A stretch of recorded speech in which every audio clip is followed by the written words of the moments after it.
Nauna ang angas ng bagong import ng Phoenix, pinagta-trash talk si Rosario. Solid pa rin ang naging performance ni George King. Another dagger para kay Bearfield na pa-night-night ulit sa dulo. Phoenix Fuel Masters kontra sa Blackwater Bossing. Patuloy nga ang pag-struggle this conference ng Phoenix kung saan naghahanap pa rin nga sila ng kanilang unang panalo. Ibabandera nga nila this game ang kanilang bagong import na si Brandon Francis. Ang Blackwater naman nga ay nakuha na nila ang kanilang unang panalo sa huli nilang game kalaban ng Barangay Ginebra sa paungunan ng kanilang new import na si George King. Sa simula ng first quarter ay palitan nga kaagad ng baskets ang both teams. Agresibo nga kaagad offensively itong import ng bossing na si George King. Iniwanan si Tyler Tio sa kanyang naging ankle breaker move sa perimeter. First basket ng bagong import ng Phoenix na si Brandon Francis ay nakuha niya sa kanyang pag-drive sa basket. Halfway ay nagkaroon ng 10-0 run ng Blackwater na pinangunahan ni Cedric Bearfield. Dinadaan nga sa bilis ng bossing ang laro kung saan agad silang nakakabasket in transition. Back-to-back basket ni Scotto kung saan umabot na sa double digit ang kanilang kalamangan.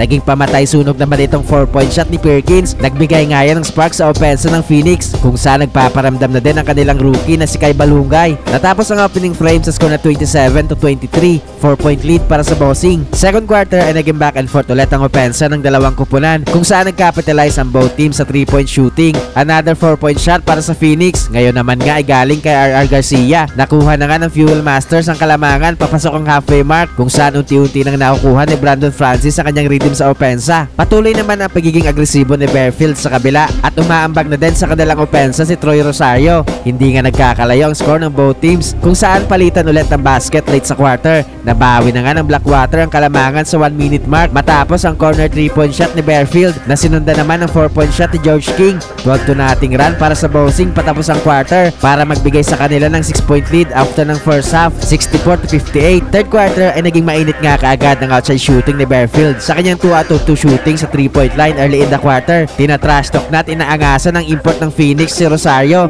matapos niya itong maeskoran sa ilalim. Pero nauna nga itong angas ni Francis kung saan patuloy ang pag-arangkada sa opensa ng Blackwater. Take over si George King na kumana ng isang 3 at isang 4-point shot. Naging in control nga ang Blackwater late sa quarter kung saan patuloy ang pagkana sa opensa ni George King. Step up din ang kanilang mga local players dahilan para magkaroon sila ulit ng 11-0 run patapos ang quarter. Nakapagpabaon pa ng 4-point shot sa RK Ilagan kung saan lamang na nga ng 19 points ang Blackwater after ng third frame, 103-84. Fourth quarter ay naging agresibo agad offensively ang Phoenix. Buhat mo na nga itong si Brandon Francis sa kanilang opensa para pangunahan ang run ng kanyang kupunan. Baba na sa single digit ang lamang ng Blackwater sa 8-minute mark. Nagkakapisikalan na nga sa ilalim itong si Brandon Francis at Troy Rosario kung saan pareho silang natawagan ng technical foul. Halfway ay unstoppable pa rin sa opensa si Francis kung saan ay baba na nila sa 4 points ang lamang ng bossing. Pero bigla nga ulit to make over sa Bearfield para sa Blackwater para ibalik sa double digit ang kanilang lamang. Na-maintain na nga ng bossing ang kanilang kalamangan. Naging dagger na din nga itong corner 3-point shot ni Bearfield kung saan na pa night-night celebration pa ito. Kaya sa huli nga ay panalo pa rin ang Blackwater.